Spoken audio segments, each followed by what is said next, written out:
It's time for dinner. Ding dong, ding dong, ding dong. From the creative mind of Scott Bertelson, after 4 decades of teaching our impressionable youth, The dinner bell. you are invited to enjoy conversational morsels for the mind at Mr. B's dinner party. Yeah, dinner.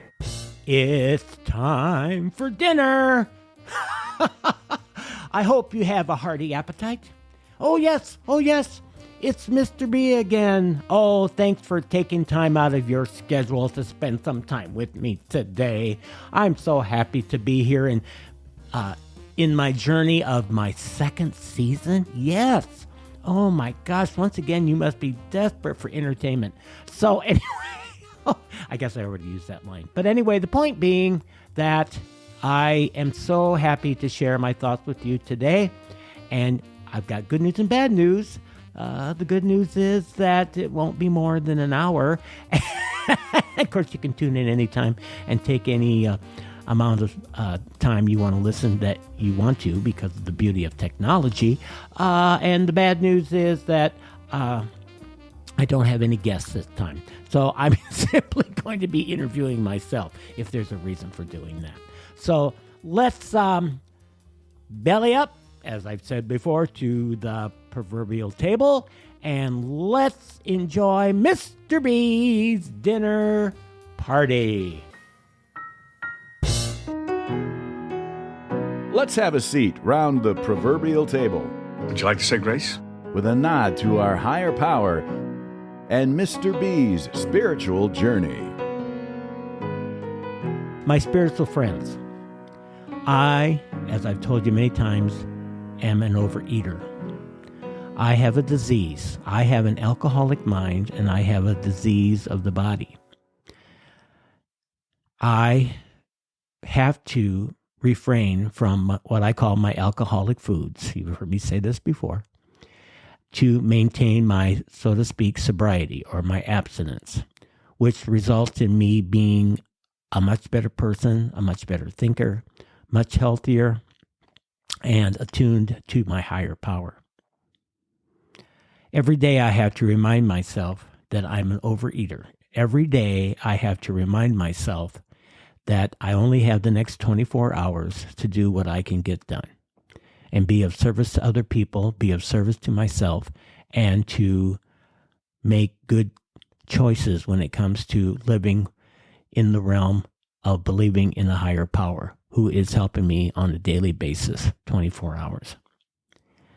I want to talk a little bit today, and I probably have touched on this somewhat before, on the issue of relapse.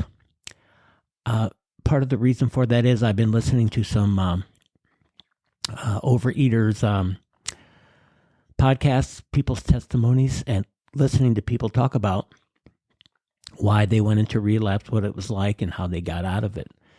So I'm going to go into somewhat of that detail for you today. I came to believe that I was an overeater probably in my early 50s. I tried every diet possible, didn't work, get close to my goal weight, sabotage it, gain the weight, and more. And then I discovered that there are a group of people that I could get together with. And we all believed that a higher power was the only source of keeping us clean. We were like a alcoholic, narcotics person, gambler, whatever the addiction would be. And we utilized the 12 steps, which I have talked about with you and probably will reference many times in the future. And when I first became aware of being an overeater, I didn't necessarily believe that there was a higher power. I believed that there was some force out there, but I believed I was the one who controlled what I ate, which is in part true. I'm the one who decides that what goes into my mouth. That's true. But I thought that I had to have complete willpower and be strong. And now I know just the opposite is true. Because I can be sane, whatever that definition is that people would say about me. in all realms of life except for one, and that is my food addiction. And we could debate and discuss for days whether or not I was born that way or I acquired it for some emotional, spiritual, physical reason. Who knows what it is, or a combination thereof. But the fact is, I'm an overeater, and I readily admit that. I would wear it on a T-shirt. I'd put it on a billboard if people needed to know the truth about me, because the truth is what sets you free, as we've heard that cliche. So when I first started having a sponsor, I reported my food every day, and I stuck to that. If I would deviate from that, I would tell my sponsor. And I did not see it as punishment. I saw it as a way of keeping me clean and focused. And so I went from probably October until May, can't remember the year, and I lost or gave away 65 pounds. And it really didn't seem that difficult. And what happened was that my ego started speaking to me, saying that I was the one who was accomplishing this. I was the one who was doing it. I didn't need my higher power to guide me every day, to take my obsession away for pizza away from me every day. And I can tell you exactly where I was. I was at a teacher's luncheon, a retirement tea, and I started eating peanuts in the kitchen. I was helping with serving food. And I started shoveling peanuts into my mouth, and that was falling into the pit. And it was a pit of despair that lasted for about 3 years. And at that meeting, I remember right before I let go of my sights on a higher power, all these people were telling me, "Oh, you look so good. How do you do it? What's your secret?" And I said, "I just changed my eating habits." Do you notice I used the pronoun I? Did I mention God? Did I mention my higher power? Would everybody understand that? Probably not.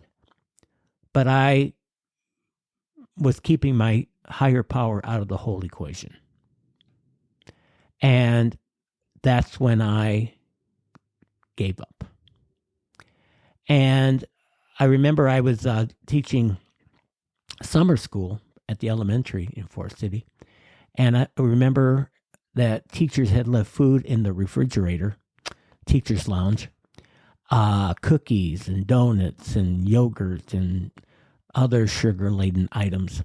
And I would sneak into the lounge while I was teaching and devour all of these foods that I should not be eating, and then feel like a bloated heifer, so to speak, when I left the job that morning. And this continued for many weeks. And I went home and I would go to the store and I would buy my, usually Dollar General, I would buy my alcoholic foods. And I would always make sure that nobody saw me, especially somebody that I knew was also a compulsive overeater. And I would buy pizza and leave a mess in my car as I was eating it on the way home. This went on and on and on. Now, I continued going to meetings, but I wouldn't open the door. I wouldn't open the door. And finally, after about 3 years, I reached a point where I simply detested myself, realized I had hit rock bottom, and that I needed my higher power to help me climb out of this pit. And so I reestablished my connection with my sponsor. He took me back. I started my food plan again. I stuck to my food plan.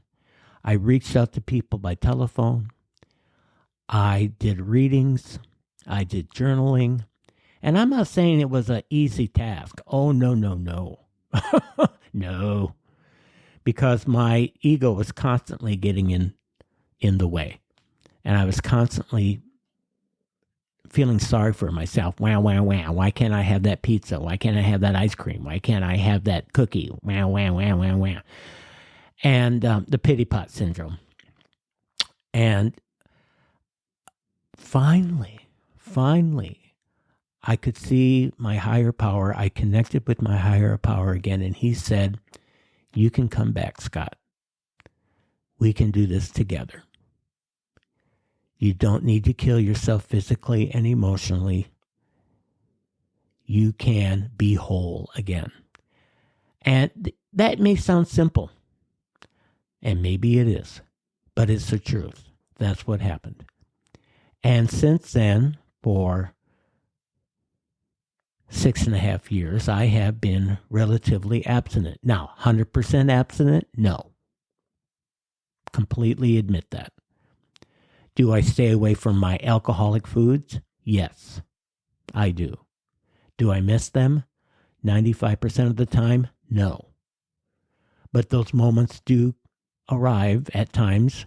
Thoughts come to me that I would surely like to have an ice cream cone when I'm in the grocery store, or I surely would like to eat some Texas toast if I'm watching people eating, whatever it would be.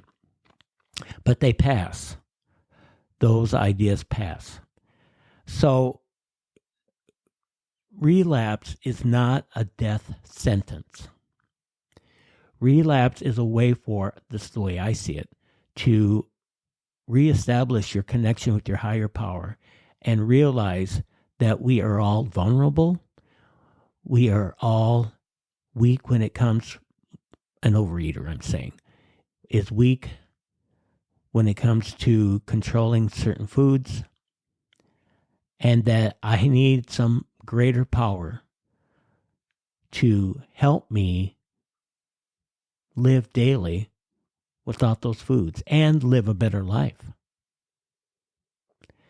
So, I tell you this, if you think that what I did was a diet, you are wrong. Because when I dieted, I'd start the day early in the morning and I'd say, okay, today I'm going to diet. And then sometimes I could go 5 or 6 days sticking to a food plan that I had put together. But then I would allow myself a day of binging. Think about the paradox there, my friends. I thought I was deserving of that. A day when I could just eat a half gallon of ice cream and a whole pizza and a box of crackers or whatever it was that I shouldn't have. And then I get back on the so-called right track. That didn't work. It just became a constant binge every day. And I would, 9 o'clock in the morning, I remember I'd be teaching, and all of a sudden the light bulb of binging would turn on in my head, and I'd start planning what I'm going to have for a binge that night because nobody would know. I'd be by myself. It's nobody's business, and it's going to make me feel so good. Momentary, yes. Long-lasting, absolutely not.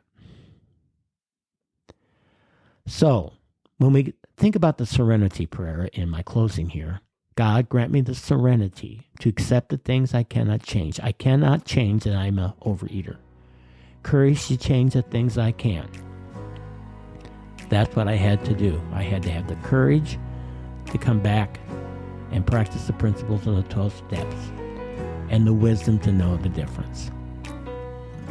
And I am today a much different person than I was before coming to my higher power.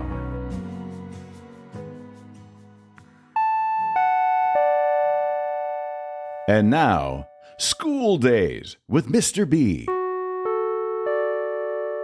Happy friends, for my school days, I'm going to give my reasons why and I maybe have said this somewhere along the road before, why teaching is one of the most noble professions and why you should consider being a teacher. So if you are in high school, if you're in college, university, and you're pondering whether you should do it or pursue it, you've heard all the pros and cons. I'm going to share with you some pros as to why you might want to think about it. Again, I could add to this list, I could detract and subtract from the list, but this is what we got right now. Okay, number one. One thing I will attest to, no 2 days are the same. If you want variety in life, teaching is your gig. For example, you can have one class second period, let's say that it's English 11, and they come in one day and you absolutely have no idea what the mood is of the class, and you're never going to know before they start coming through the door.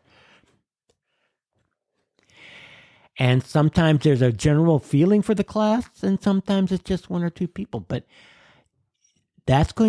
you have to pick up the sense, a good teacher does, what the temperature of the class is at that time to see how you're going to proceed with the class. There can be many factors that get in the way, the weather, some special activities at the school, time of year, so on and so forth, that impact their moods. Everything impacts their moods. Okay. So the point being, get to the point, Scott. So the point being that one day they are lethargic, not seeming to care, and the next day it could be a whole different story. And you never know. And I always thought, if one day they seemed to be unruly or unfocused, that I was all ready the next day. I was loaded for bear, as they say, to convince them how they needed to focus on the material. I didn't need to do anything. They were focused. I mean, no 2 days are alike. And that's what the beauty was. I never felt like I was bored. I never felt like this was dull. I never felt like, even though I might have 5 or 6 sections of the same class, many people might say, aren't you tired of that by the end of the day? Sometimes, yes, I admit that. But most of the time, no, because I didn't approach each class the same way. Each class was different needs, different academic skills, whatever it would be. And so it just never was approached the same way. It was not factory made. It was tailor made for the students. So if you're a person of variety, try that. Number 2, I believe that as a teacher, you make a great impact on the community with your interaction with parents. One of the joys of living in a smaller community is if you are a respected teacher, parents will address you very kindly, treat you with respect. I find that even down to this day, now that I've been out of the classroom for 5 years. Students will say hi to you, will wave to you, will just recognize you. And that's a really, really good feeling. Now, that has somewhat changed over 5 years because I don't really know many students anymore in the four-city community because of being retired, so to speak, even though I don't feel retired, whatever the definition of that is. But anyway, as I digress, that I do feel a certain amount of respect and admiration from people, and that means that maybe I did something right. So that I'm really happy about. And so the next time somebody in the aisle at Walmart says, "Hi, Mr. Bertelson," and I look at them and I have no idea who they are. Normally I ask them who they are and then they tell me. And then usually I have a flicker of a thought of who they are. They'll say, "Oh, I graduated in 2017. Oh, okay. Do you have a yearbook? So anyway, so I'm just very happy about that. And it makes me feel good. And once in a while I'll get a message on Messenger or a text from a student saying, "You made an impact on my life and I just wanted you to know." I can't tell you how happy that makes me feel and how grateful I am for that. The third reason, not necessarily in any type of order here, is that being a teacher, you have job security. The teacher's salary has definitely increased. I think when I started teaching in 1981, I'd have to go back and look. I maybe made $9,000-$10,000 a year, and I thought that was next to being a millionaire. Now they're making way more the first-year teachers, as they should. I totally believe in that. But think about going into teaching, because I just read that there are 900,000 jobs that are going to be created in the next few years, and the average wage in most states is about $57,000, $58,000 for beginning teachers. Now, depending on the economy or state or living conditions in which you have, that's a decent amount of money as far as I'm concerned. And remember, I'm not a financial advisor. Okay, most school systems offer health insurance, dental insurance, vision, retirement packages. I'm very grateful to the state of Iowa. I receive every month an amount of money from IPERS that is quite equivalent to the amount of money I was taking home on a monthly basis. And that is guaranteed until I am no longer on the face of this earth. So, did I pay into that for 39 years? Yes. But now I am reaping the benefits of that. And that has made choosing to go into retirement at an earlier age much more possible than if I didn't have that chance to have that money. Also, number 4, you get a chance to be creative. Now, can you be creative in other occupations? Well, of course you can. Absolutely. Yes. But here you can be creative with the design of your lesson plans, how you're going to approach a student, how to find a way to reach a student that maybe you hadn't thought about before. It's endless as to what you can do being creative, keeping your brain moving, keeping your brain active. Number 5, I believe that you really do have, and I've somewhat alluded to this already, unlimited impact on people or students. You never know what impact you have made on somebody who graduated in 2009 and where they're at and what they're doing. You had them in school as high schoolers, which is a huge transitional period in life. And you maybe thought to yourself, oh my goodness, I don't know if these people are going to be of any success at all if they even graduate from high school. And yes, I admit it, I had those thoughts at times, and that was not the majority of the time.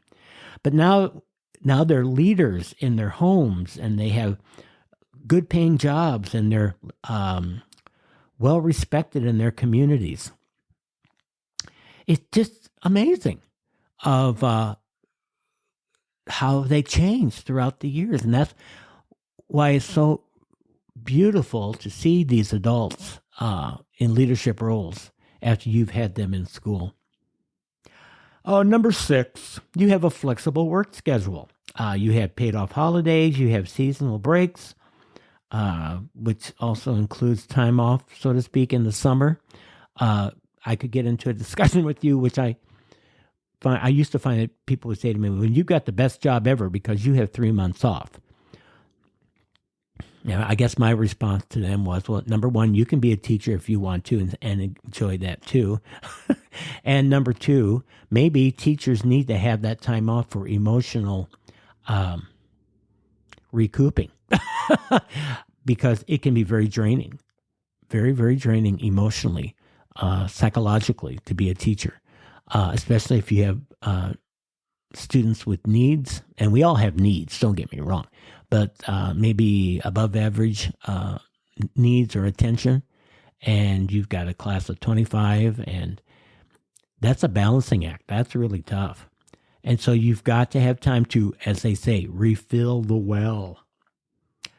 Number 7, I do believe it helps you to become a lifelong learner. It broadens your knowledge. It makes you appreciate what's going on around you. You don't want to live in a bubble.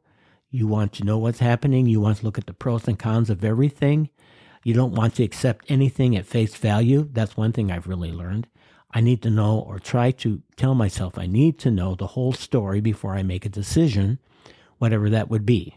Whether that would be politics, or whether that would be relationships, or whether that would be life choices, whatever it is. You constantly have to keep learning. You have to stay humble. You have to tell yourself, I need to keep learning. Don't ever, ever stop. And I hope that that is something that is pushed in the schools. And I think it is, the whole concept of lifelong learning. And the last one I have, and I'm sure there are many more, would be number 8, the chance to travel. Because you can go to lots of states and teach. And yes, you may have to take some special courses for that state, but your teaching license probably will work. You can teach overseas, other states. Teachers are always in demand, especially now. And you've got the opportunity. You're really in the driver's seat, so to speak. And I remember when I first met with an IPERS person, I reached the age of 55. That was a magic age for me. And they said, you're in the driver's seat now. You can decide if you want to keep teaching, or you can decide if you want to retire and take your IPERS pension. And then I went 5 more years beyond that. So anyway, the chance to see the world, the chance to experience other cultures, there's nothing like it. So, folks, wherever you're at in life, if you're thinking about trying something different, if you just simply are down on teachers saying, oh, I don't really get why they do what they do, they're a great group of people. That has been a major theme of my whole podcast series. They are great people. They are hardworking people. They're trustworthy people, and they want the best for your children. So let's always support our teachers. Don't you forget this. For the next course, come one, come all. Nothing spoiled here. From comfort classics to what's hot now. Film reviews from Mr. B's Rewatchables. Hey, my happy TV lovers. Now, I don't think you should sit around all day and watch television, but sometimes you need a break from life. Sometimes you need to turn on the boob tube and just say, take me away, Calgon. Anyway, there was a show, I'm going back to the 60s now. Any of you out there born in the 60s, put your left hand up.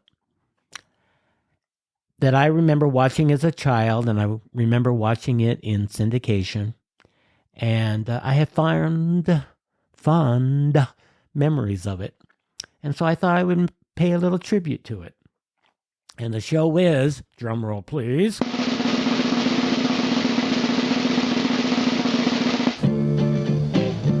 Just sit right back and you'll hear a tale of a fateful trip that started from this tropic port aboard this tiny ship. The mate was a mighty sailing man, The skipper brave and sure. 5 passengers set sail that day for a 3-hour tour. A 3-hour tour. Gilligan's Island. Just sit right back and you hear a tale of a fateful trip. You sing the rest of it. Even though you've never seen the show, you probably know the song.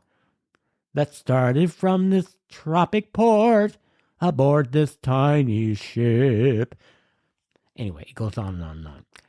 Gilligan's Island was on CBS from September 26, 1964 to April 17, 1967. So it was on for 3 seasons. There were some TV movies that were made after it about the show. It ran for 98 episodes. And the first season was in black and white, and then they went to color. And it received really big ratings during its first run.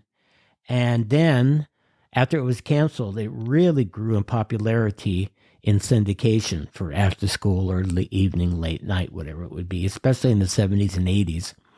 You don't see it now as much on cable stations. As I've said before, you can buy the box set, I'm sure. You can maybe find it on a streaming service.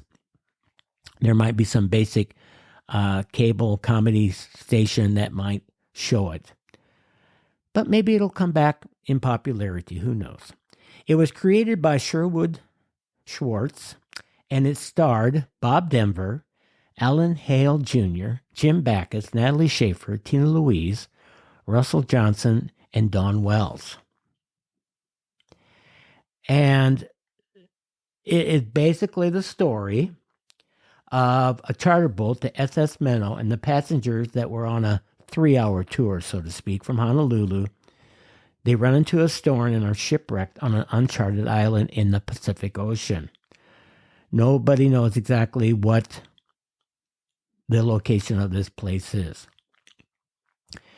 Most of the time, their attempts to be rescued, and they do try, are destroyed by the, may we say, negligent, may we say stupid first mate, Gilligan, played by Bob Denver.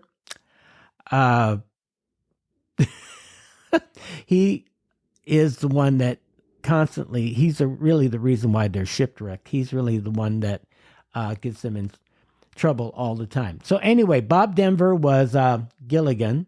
Alan Hale was the skipper, the captain of the SS Minnow. Jim Backus was Thurston Hull III, a Wall Street millionaire. Natalie Schaefer was Lovey Howell, and that was his wife. Tina Louise was Ginger Grant, a beautiful Hollywood movie star. Russell Johnson was the professor who was the brains of the group, who tried to think of scientific ways that they could get off the island. Dawn Wells was Marianne, a wholesome farm girl from Kansas, who won the trip and tour in a lottery. And then Charles Maxwell was the voice of the recurring radio announcer. They did have a radio, and they got it to work somehow, and then they could be aware of what was happening in the world. So the typical plots of the show would be really centering on the bumbling antics of Gilligan. And, for example, they would talk about these basic plots. Life on the island, for example, how are they going to use certain things can they eat? What kind of cooking utensils will they use? For example, the professor makes a dental drill. He makes a lie detector. Now, you have to have great stretches of imagination to believe all of this is happening on a desert island in the middle of the Pacific. They lived in bamboo huts, and they made lots of different things from the items on the island. Another theme of the show would be people visiting the island. They would, show up. They became shipwrecked there. And then normally they found a way to get off the island. But, of course, the poor passengers of the SS Minnow never seemed to. Then they also had a lot of dream sequences in which the castaways dreamed there's some character related to the week's storyline. And all the castaways appeared as other characters within the dream. And that was really interesting how they did that too. Sometimes they had the appearance or arrival of unusual objects on the island, such as a naval mine. They found radioactive vegetable seeds, plastic explosives, a robot, a lion, a jetpack. I mean, lots of different things that they used to flesh out their stories. It was definitely a slapstick comedy show, especially between the skipper and Gilligan. The skipper always called Gilligan his little buddy, but he was constantly, Gilligan, getting into trouble, destroying things, manipulating something in the wrong way, and the Skipper would hit him on the head with his hat and say, "Well, why are you doing that, little buddy?" And then continue to love him. So lots of different stories that I would highly recommend if you take the time to watch the show, this is a show that just really has no earth-shattering theme. Very much like when I talked about Green Acres, kind of in that same realm. But it's just funny. And you would say, how are they ever going to find enough stories for this small group of people on this deserted island? But they do. And the thing you have to believe is that they seem to have, every season, they seem to have more clothes. How do they get those? I don't know. Their clothes are washed beautifully. How does that happen? I don't know. They seem to have the healthiest of food for an island which really is largely populated with coconuts. How does that happen? I don't know. You just have to say, I guess that's just the way it is on a desert island. So it's much different from Castaway. Tom Hanks. There's no volleyball. They all seem extremely healthy on this show, whereas Tom Hanks lost a tremendous amount of weight while he was on the island. But maybe I'll talk about Castaway some other time. Great film. But they did a great episode of, for example, one episode, Gilligan is adopted by the Howells, and they never had children of their own, and they're very, very, very, very rich. And so that goes into a whole dream sequence of Mr. and Mrs. Howell being the king and queen, and Marianne a shepherd girl. The professor plays a part. Ginger is a court lady. Skipper the naval admiral. It's just funny. Then there was one about the little dictator. Gilligan dreams that he's a dictator of a small foreign country. Good people, this is your leader talking. I would like to promise you, just a second. Promise them this, that, and the other thing. I promise you this, that, and the other thing. So everybody, go home, kick off your shoes, turn on the TV and relax. And the other castaway serves his cabinet, who try to convince him to look out his window at the chaos outside. And again, they're probably making some kind of statement in all these episodes. I'm not saying that it's not entirely based on a theme. Let's see. There was one, V is for vitamins, inspired by Jack and the Beanstalk. This is probably one of my favorites. Gilligan falls asleep while guarding the last of the castaways' citruses and dreams that he's a farm boy named Jack, who has a retrieving oranges for his starving family. But what does he do? He buys magic beans. What happens? Climbs a beanstalk and enters a giant's castle. Mrs. Howell is Jack's mother. Mr. Howell is a W.C. Fields inspired gangster, for any of you who might remember W.C. Fields from films of the 30s. Marianne is a giant's maid. Skipper is the giant, of course. Ginger and Professor are elderly captives in the giant's dungeon. Giant's dungeon. Giant's dungeon. We've been locked up in that science dungeon for 30 years. Look, we don't have time to discuss a housing problem. How can we ever thank you?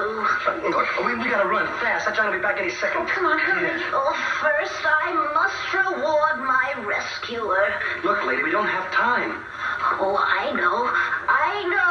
I will thank you with a kiss. A kiss? I knew that would grab you.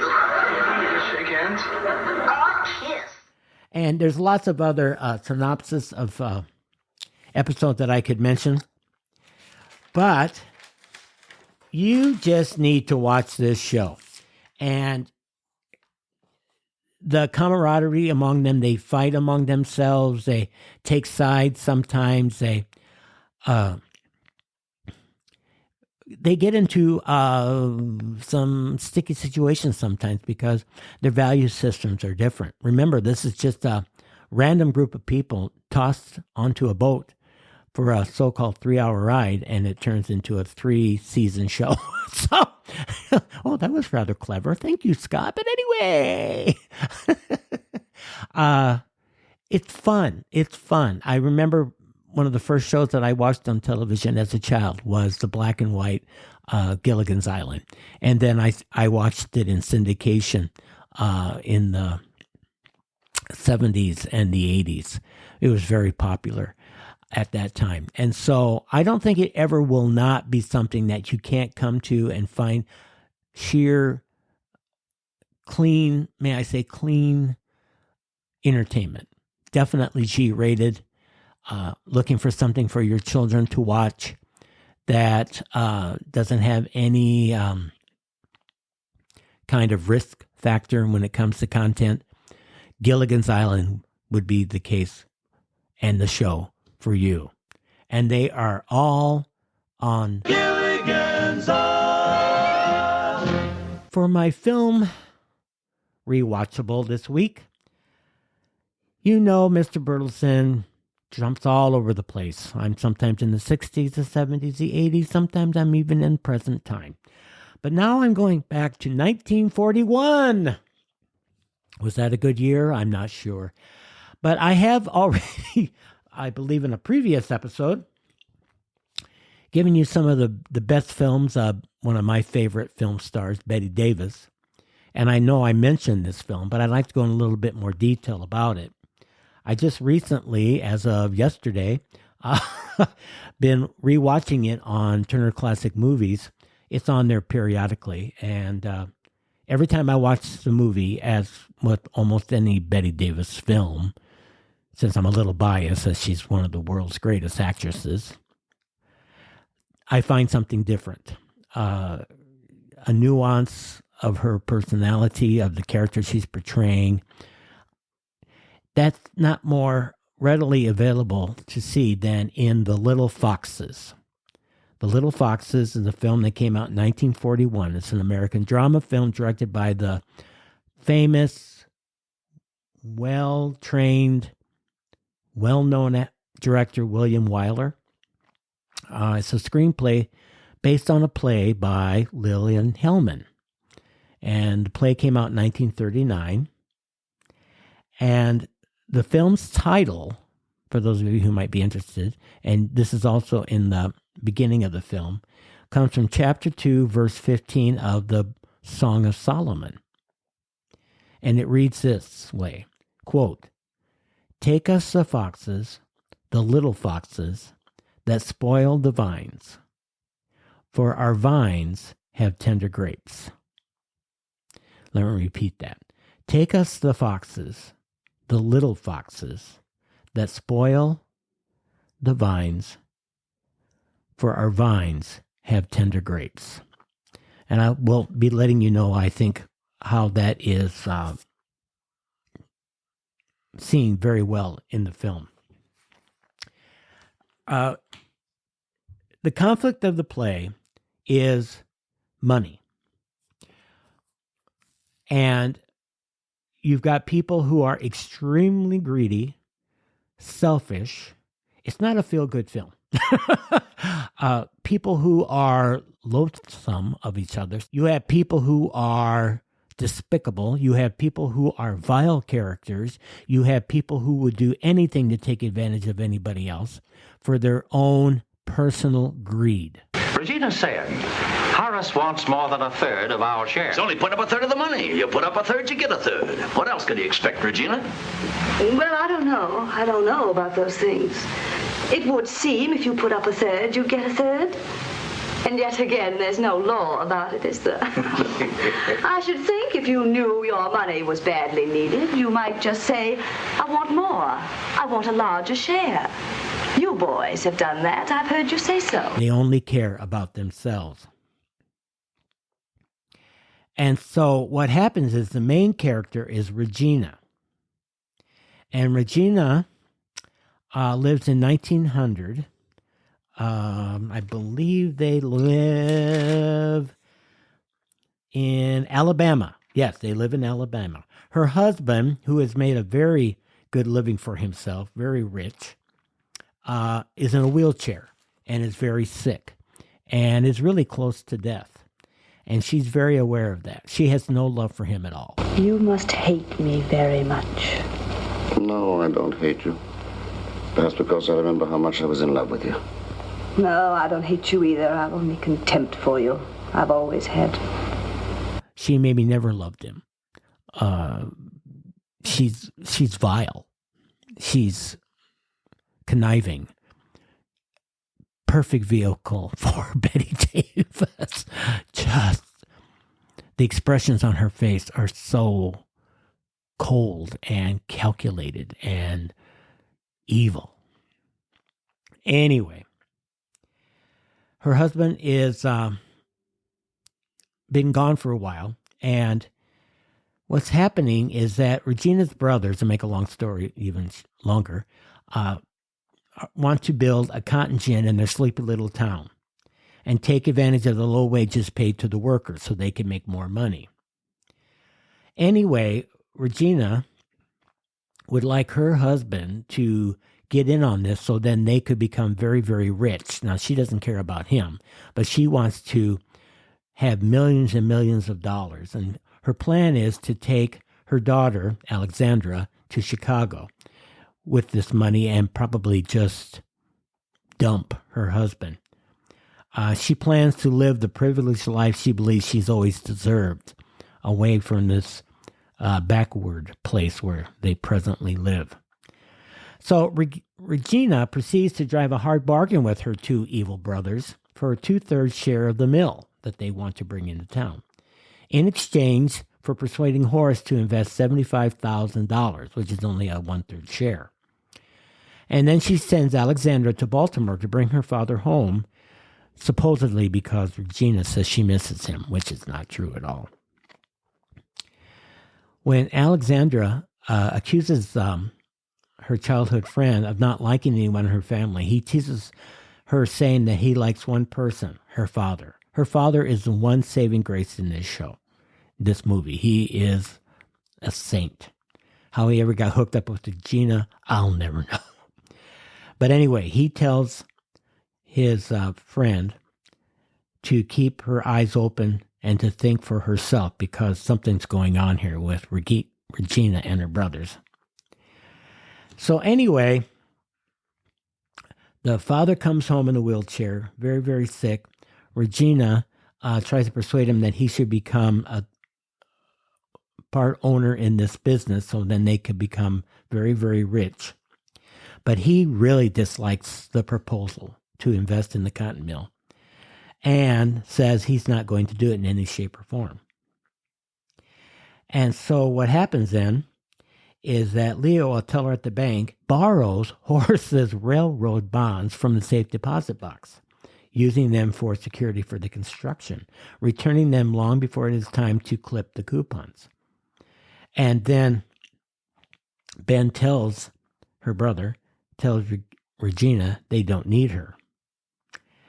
Well, anyway, they find out that the bonds are missing. When Regina learns that her brothers have borrowed the bonds, she threatens her brothers and nephews with exposure unless they give her 75%. 75% of the venture's profit. Anyway, what goes on then is she does force her brothers to give her 75% of the business. And Alexandra, meantime, becomes aware of her mother and uncle's evil ways, confronts her, leaves, never comes back to see her mother. The brothers have nothing to do with Regina. And ultimately, Regina's husband dies of a heart attack. My favorite film in the whole movie is that Regina and her husband, Horace, are sitting in the living room and he's having a spell. The lies and excuses I used to make to you, and you believed them.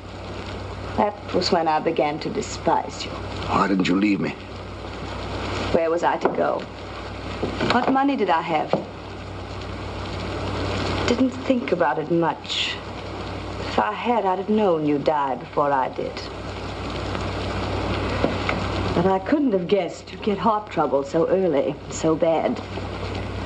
I'm lucky, Horace. I've always been lucky. I'll be lucky again. And he needs his pills or he needs his medication, which is upstairs. Yeah, the bottle. Please, upstairs, in my room, in the drawer. And she doesn't. She just sits there. And you can see him dying in front of her. And she just waits, and she waits, and she waits. And then at the very last moment, she runs up the stairs to get his medication. Because she told him in the film, I can't wait for you to die. I can't wait for you to be gone. Because all she cared about was money. It is a really hard scene to watch. And then, at the end of the film, she has money through her own trickery, but she has nothing else. Now, do you think there's a message there? I think so. I think so. Greed never pays off. Selfishness never pays off. You have to not take advantage of other people for your own well-being. And that's part of the reason why I keep coming back to this film. Her performance, Bette Davis's performance, was spectacular as this cunning, vile woman. And that also can be a characteristic of men, too, don't get me wrong, that would even let her husband die so she could have the monetary wealth that she thought was owed to her. Because you see, what happened was when her father, who was very rich, when he died, he left all his money to his two sons. Nothing to Regina, because she was a girl. And at that time, they weren't worthy of that. And so she married Horace. She married into money. But that wasn't good enough for her. She had a great life there. She had everything she needed, but it wasn't enough. Greed consumed her. So back to the quote, take us the foxes, the little foxes, that spoil the vines, for our vines have tender grapes. I think the tender grapes are the people who are taken advantage of and are taken from the vine and hurt and abused and misused for other people's great gratification of just having more and never having enough and want more. So, sometime, see the 1941 American drama, superb film called Little Foxes. You can find it on a cable station. You can buy the DVD. You could probably find it on Tubi. Lots of different places you can find it. It's just one of her stupendous performances. I would have to say it ranks, for me, one of her top 5 performances. The coldest, most vile woman I have really ever seen in an American movie. See the Little Foxes. Okay, my happy podcast friends, my mouth is tired. I need to rest. I'm very happy to say that I'm going to come back. And I might have another film. I might have another TV show. I think next time I'm going to share some more poetry with you. And maybe I'll have some more pet peeves. You never know. There's always something bubbling in the brain of Scott Burleson. And that's what makes everybody worried. So without further ado, I wish you the best. I hope you enjoyed the meal. I hope you don't need any Alka-Seltzer. Because remember, moderation is the key. All right. Have a good one, my friends. Bye-bye. Mr. B's Dinner Party is hosted by Scott Bertelsen, edited and produced by Troy Thompson, recorded and distributed at Sunnyside Farm Studios. Music is provided by Soundstripe and platformed by Buzzsprout. Like our page on Facebook, subscribe so you never miss an episode, and share with your friends. Listen and enjoy every other Wednesday. conversational morsels for the mind on Mr. B's Dinner Party.